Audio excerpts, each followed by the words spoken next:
First, let's start with this case. I, 16 female, feel like I've reached my breaking point with my older brother, 17 male. Over the past 2 weeks, I've had mock exams scheduled for 8:40 a.m. When my dad is home, he drives us instead of us having to take the bus, which should make things easier. However, my brother manages to ruin it every single time. I told him to be ready by 8:05, but he was late every single day. Usually by at least 10 minutes, sometimes more. He'd come up with excuses like blaming our mom for his late breakfast or claiming he couldn't find his clothes. When I pointed it out, he would just shrug and tell me to take the bus instead of taking any responsibility. But when my dad is home, I'd rather avoid the cost and stress of relying on the bus, especially since it's not always on time. What really gets me is the double standard. During his exams, I made sure I was ready early every morning and sat at school 40 minutes before I needed to, just so he wouldn't be late. Now that it's my turn, he doesn't care. He even told me that if I wanted him to be ready on time, I should wake him up earlier. Why should I? I can get ready in 20 minutes, but he takes over an hour and still manages to blame everyone else for his delays. The consequences are entirely on me. My school starts earlier than his, and my teachers are very strict about punctuality because I was frequently late last year. If I'm late now, I'm humiliated in front of my classmates and given a 30-minute detention. His school, on the other hand, barely enforces lateness policies, so he couldn't care less. It's not just about school either. Recently, we had doctor's appointments booked 10 minutes apart. I let him take the earlier one so he could get to school faster. But even with 2 hours to get ready, he still made us late because he was brushing his teeth at the last minute. If we'd missed the check-in, we would have had to wait hours, but he didn't care. His solution? I'll just take your appointment. Once again, his behavior would have left me dealing with the consequences. This type of behavior happens all the time, and I'm exhausted. Between the stress of exams and constantly having to clean up his messes, I finally snapped. I screamed at him and at my parents, calling them all incompetent. My parents enable his behavior and treat him like a baby despite the fact that he's 17. My mom cooks him 3 different breakfast options, packs him a lunch even though he eats at school, and prepares 2 dinners for him, one before and one after his gym session. He demands that every meal include protein. If his football clothes aren't ready, he yells at her. He does absolutely nothing for himself, because he knows my parents will handle everything for him. He spends hundreds of pounds every Christmas and birthday on himself, but refuses to lift a finger for anyone else. When I try to bring up his selfishness, my parents just tell me to let it go because talking about it won't change anything. I'm tired of being punished for his selfishness and feeling like my frustration doesn't matter. I've tried to stay organized and responsible, but it feels like all the consequences of his actions fall on me while he faces none. Am I wrong for screaming at them after everything I've been through? Let's start judging. You're not in the wrong. But I don't think yelling at your parents will ultimately get any change. Feel free to do it anyways, just for fun if you want. I just always plan to take the bus, handle everything for yourself on your own, and just focus on handling you. Even if your dad offers to drive you, just tell him no. You've made me late too many times. I can't be late again, and I can't trust that you'll be on time. It's unfair, but at this point they aren't going to change. And you'll probably be moving out in a couple of years anyways. You're not in the wrong. They needed to hear it, though I doubt they'll do much. Your brother is the golden child, and they have coddled him way too much. It's sad because they have done him such a disservice. Your brother is going to be in for a very rude awakening when he realizes that unlike his parents, the rest of the world won't tolerate his BS. I would figure out how to separate yourself from being reliant on your brother for anything. It's beyond him simply being inconsiderate. This is weaponized incompetence. It's almost like he's trying to sabotage you just to make the point that he can do it and get away with it. Shame on him and shame on your parents for raising a toddler in a teenager's body. You're learning a harsh lesson of life. Sometimes friends and family just aren't reliable people.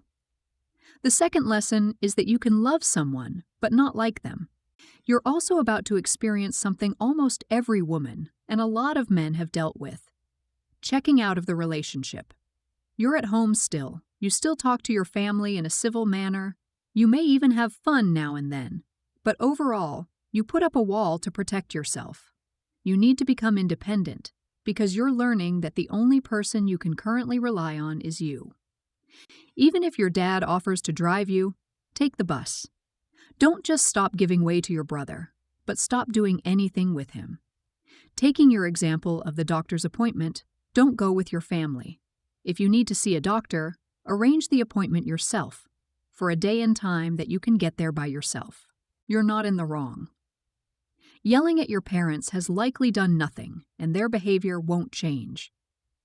They won't realize what an entitled little bastard they've created until he either fails to get a job and move out, or he moves out and still expects them to take care of him and pay his bills.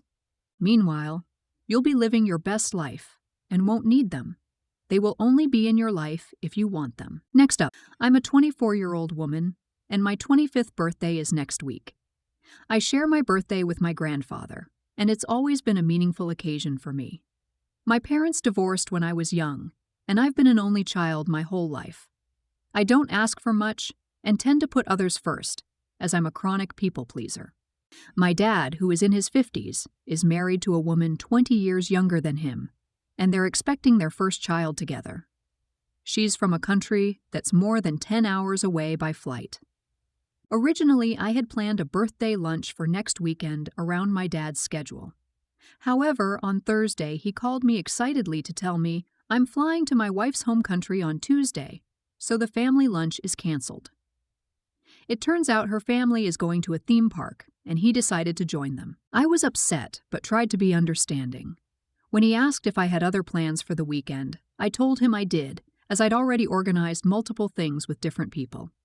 After we ended the call, I cried. Later, I canceled my plans and rescheduled the family lunch for Saturday, giving everyone 36 hours notice. On Saturday, I drove 2 hours to my parents' town. About 30 minutes into the drive, my grandmother called, asking where I was. I explained I'd left late due to traffic and planned to arrive at 12:45 p.m. Lunch was supposed to be at 12 or 12:30, as usual. However, my grandmother informed me my dad had moved it to 11:30 and hadn't told me, the only person traveling from far away. I had also arranged to drop my dog off at my grandparents' house before lunch, as I was staying overnight in the area, and couldn't bring him to the venue. My grandmother had agreed and reassured me that my dad's dog wouldn't be there since our dogs don't get along. Yet, when I arrived at 12:45, I saw my dad's dog in the window. He dropped him off without telling anyone. This left me with nowhere to leave my dog. On the brink of tears, I still went to the lunch, greeted my grandfather, and gave him his gift. I explained the situation, and a family member noticed how upset I looked, commenting that I seemed ready to break down. When I shared my terrible week, my dad's wife offered to take their dog somewhere, but I told her it was too late. She then walked away from the table. As I prepared to leave, my dad stopped me and apologized, admitting he knew he'd hurt me and had lost sleep over it. He asked me to stay. I told him I didn't want to, confirmed he had hurt me, and said I was leaving. He let me go only to stop me again, this time saying, "You're being a real brat." I left and didn't return.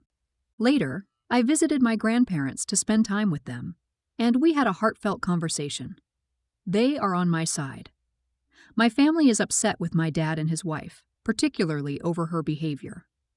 During my grandfather's birthday lunch, after I left, she asked everyone to contribute money toward her midwife fees, overshadowing my grandfather's celebration.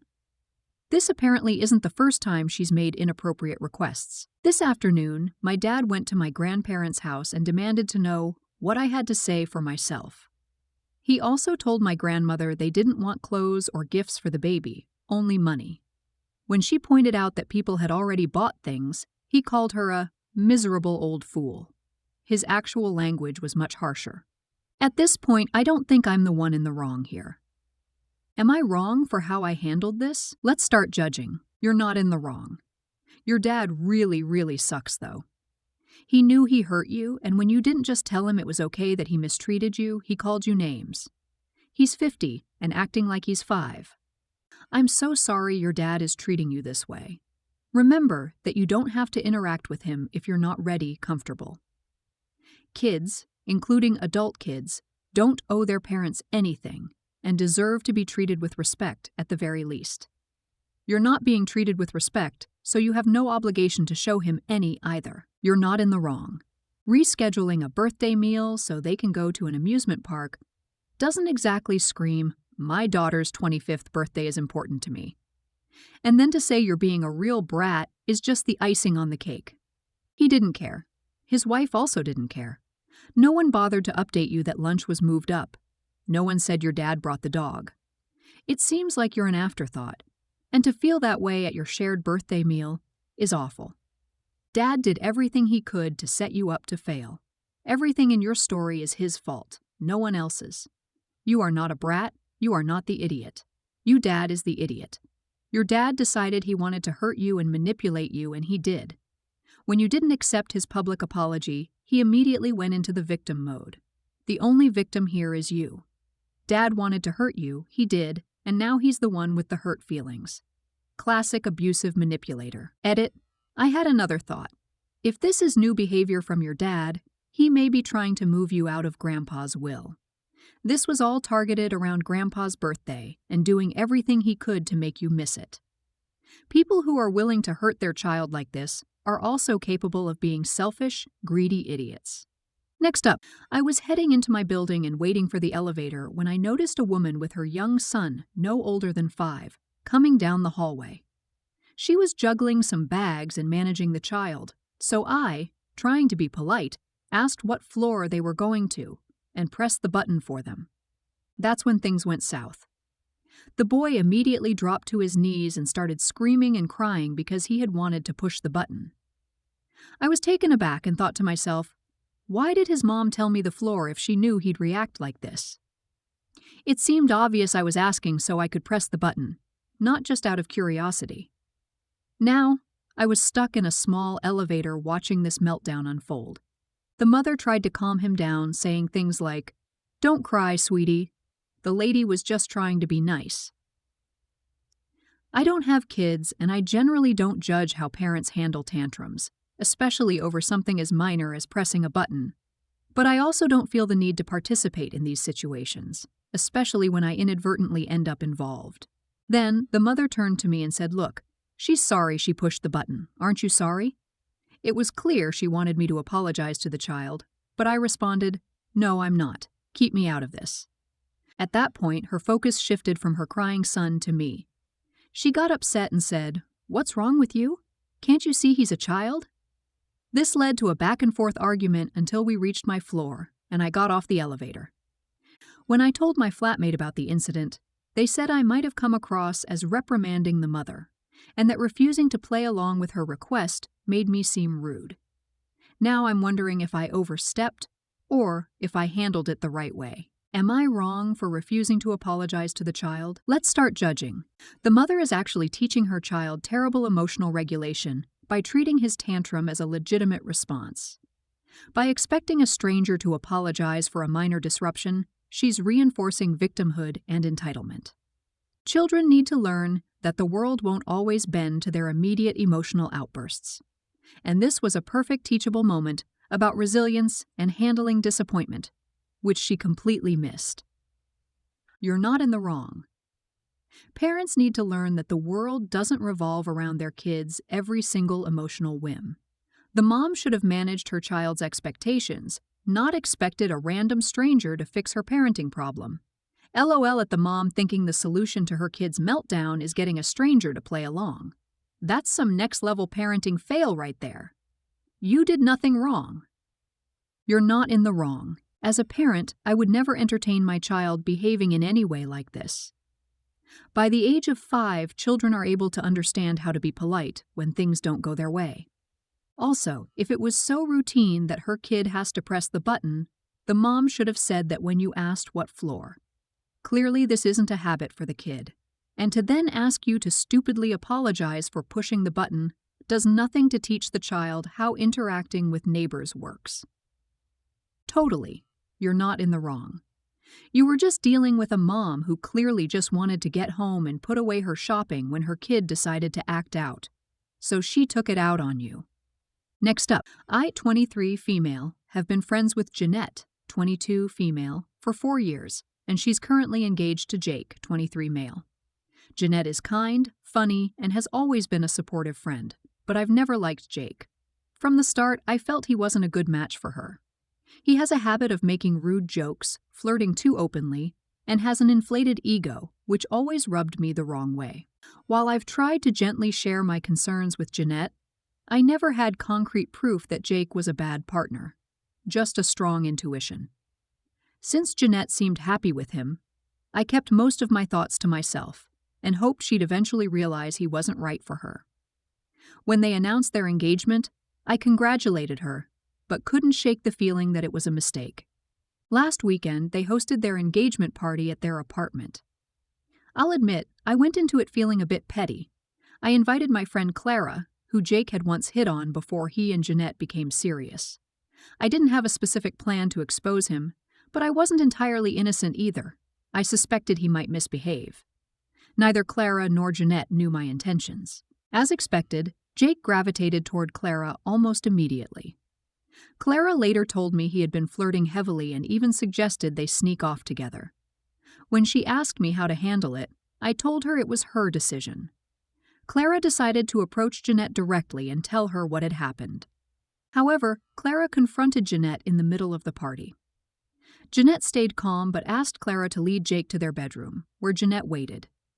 Jake took the bait, and Jeanette caught him red-handed. It was a complete disaster. Jeanette threw Jake out, and the party ended in tears and chaos. Now, Jeanette is heartbroken, depressed, and understandably furious. She hasn't suspected that I brought Clara to the party on purpose, as she's been focused on dealing with the fallout. I haven't had the courage to admit my role in orchestrating the situation. I feel terrible about how everything unfolded, but I also believe Jeanette deserved to know the truth before marrying Jake. That said, I can't deny that I went into the party knowing things might blow up. Am I wrong for inviting Clara knowing what might happen? Let's start judging. This is a little bit like a drug sting. Jake was predisposed to cheating and he jumped at the chance. No entrapment was needed. However, you did bring the drugs Clara to the party where he was caught, believing that he would not have the smarts to keep it in his pants. You were right. At this point, I would suggest that you were a righteous asshole. You should probably delete the post and never tell Jeanette why you brought Clara to the party. I applaud you, but Jeanette's emotional state may be too raw to understand what you did. You're not in the wrong. I find Reddit bizarre. The exact same people on here that blast cheaters all day long are here telling OP she went too far because she prevented her friend from marrying a cheater. Like the friend was ever going to listen. Some things can only be learned by seeing them with your own eyes. OP is one of the few true friends. Everyone sucks, and do not tell anyone you do this. Take it to the grave. I understand why you did it, but it was an idiot move to do so. Your poor friend just got humiliated in front of everyone. Now it's her ex's fault for humiliating her, but you did set her up for it. Regardless, be there for her now and support her. Do not tell anyone ever.